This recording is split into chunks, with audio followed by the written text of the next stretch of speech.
Good morning mga Kasaldis TV, mga ka-native pig farming. Ayan. Happy New Year nga pala sa ating lahat. At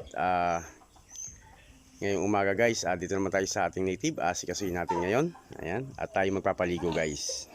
At samahan nyo ako. Ayan guys, mga ka-native pig. Sinuga natin kaninang maga yung ating mga inahin. Ayan. Ayan sila nanginginain. At alas 10 na lang ang hali ngayon, so medyo umiinit. So isa sa napaka-importante guys sa pag-aalaga ng native na baboy ay yung meron silang paliguan para silang ikang kalabaw, no? Ayan, tulad nito guys, ito yung paliguan niya. Every day pag lalo't mainit ang panahon ay nilalagyan natin to ng 2 timbang tubig at dyan siya nagsuswimming o naliligo siya dyan. Sa nakaramdam siya ng init, lulublob siya dyan. So, yun napakalaga sa kanya. So, yung kanyang mga swimming pool na ginawa, sila gumawa niyan eh. Hinuhukay lang nila. So, pag nilagyan natin tubig, palalim ng palalim yan. Hinuhukay nila yan. At dyan sila hihiga. So, kaya ang gawin natin guys, lalagyan natin ng tubig yan, yung mga paliguan nila. Maging doon, may paliguan doon. Yan. At sa likod niyan, may sapa, no?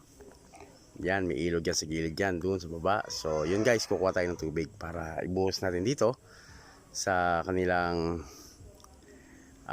swimming pool para sila ay maligo. Tara guys, samahan nyo ako. So, ito guys yung batis. Yung maliit na sapa sa atin. Ayan, malinaw ang tubig. Malamig. So, dyan tayo kukuha guys ng tubig. So, ayan. Yan guys, oh. Dadali natin dun sa kanilang swimming pool. Ayan guys, mga native, nalagyan natin ng 2 timbang tubig. Ngayon ilalapit natin dyan yung ating inahin na baboy. Tingnan natin kung talaga magsuswimming siya o kung paano siya mag-i-enjoy dyan. Tara. Ngayon siya nanginginain. So mainit na, mag-11 na rin. Ito guys, si Georgia ay buntis na to at manganganak to sa January 5. Ayan. So ayan, tingnan nyo. Isa sa malapit na rin mga anak, para tandaan, yan yung kanyang ari, medyo namamagana at bagsak na rin yung tiyan. Pero mahalaga pa rin yung kanyang pagligo. Tara guys, samahan nyo ako, paliguan natin. Gusto nyo pa manginain? Liga, Georgia! Giorgio, liga dito! Gusto nyo pa manginain? Tara! Dito! Liga na, ligo ka na! Ligo ka na! Ayan guys, tingnan nyo kung paano siya maligo Yan, kung paano siya kasaya, no? Ayan, ganyan. Kaya napakahalaga guys ng mayroong tubig na pinapaliguan yung ating native pig. Kasi yan ang kanilang natural. Tingnan nyo guys, hihiga siya dyan. Ngayon guys, kailangan nyo lang ay lumayo-layo pag siya nakaligo na. Dahil talagang tatalamsik ang ganyan. Wow, sarap ng ligo ni Georgia. Iikot pa yan guys, iikot para kabila naman. Sige. Yan si Georgia, malapit na manganak. Tingnan nyo guys. Diba? Pag nawala na init niya dyan, aahon siya pa samantala. Mamaya, lublob uli yan guys. Pero pag umahon siya dyan, lumayo na kayo. Dahil yung buntot niya ay magtitilamsik ng mga putik. Kaya mas maganda sa native guys yung nakatali lang or nakakawala kaysa sa nakakulong. Sarap ng ligo niya guys. Sige. Ayan na, tumalamsik na. Ayan guys, at yung iba ron, paliliguan pa rin natin itong mga iba to. Yan, nainitan na rin yan kaya lalagyan din natin sila ng tubig. Ito rin guys, isa sa inahin natin, pure native. Si Liit, ayan. Yan guys, Pinahalukay niya yan. Ilalim, palalalimin niya pa yan. Nilagyan na rin natin ng tubig, 2 timba, para dyan siya mag-swimming. Pagkatapos natin siyang maisuga sa damuhan. guys, oh. Ayan, ihiga na yan. Oh, sarap. Nako, napakasarap.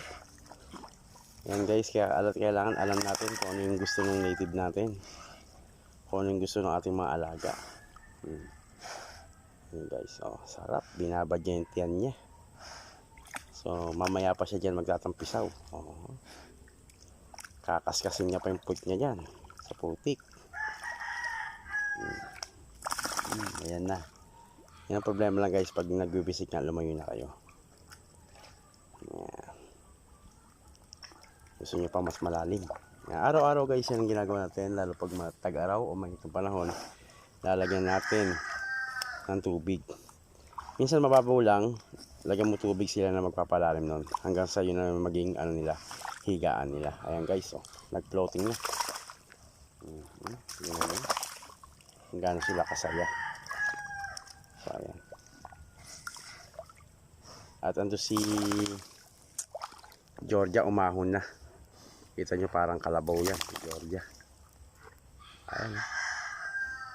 Yan si Georgia. Parang kalabaw na yung katawan. Mamaya, ano uli yan? Mag-uso yung uli yan dun.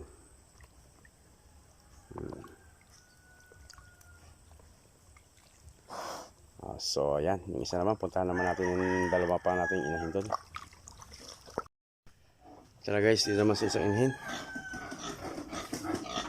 Lagyan natin tubig. Ayan. Medyo mababaw pa yung swimming pool niya rito dahil bago pa lang. Okay na rito isang timba.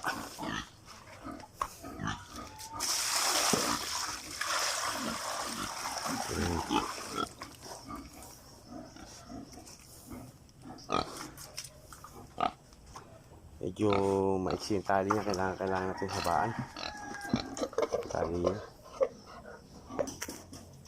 Yan siya guys, oh.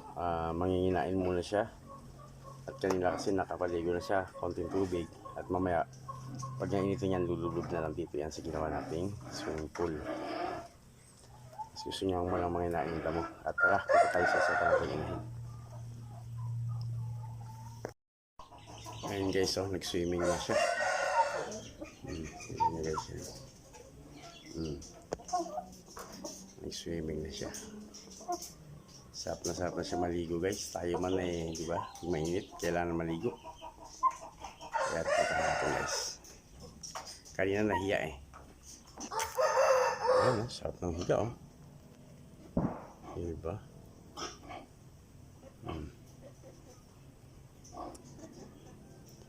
Sarap ng higa niya. Naligo siya. Ayan, oh. Ano? Oh, nahiya. Ligo na. Ito. Guys. Maganda may tubig talaga sila lagi.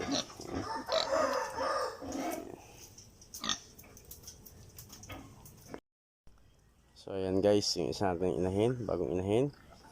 Ayan, nilagyan natin tubig. So kanina may konting tubig yan, dinagdagan lang natin, kaya siya ay nakapag half bath na siya. Mga mamayang konti, yan, maliligo na rin yan dyan. So kanina nag hot bath siya. Ayan, pagkatapos natin andalin siya sa kanyang, kuhain sa kanyang sugahan, lumublob siya dyan. Hiniga niya yung kanyang, ayan yung tiyan, pinalamig niya. So yun guys, napakalaga talaga na meron silang paliguan. Araw-araw lagyan natin dyan kahit isang timba, at least mainitan man sila, hanapin ng katawan nila yung yung tubig. Ayan, may pupuntahan sila para maligo. So ayan lang guys, maraming salamat.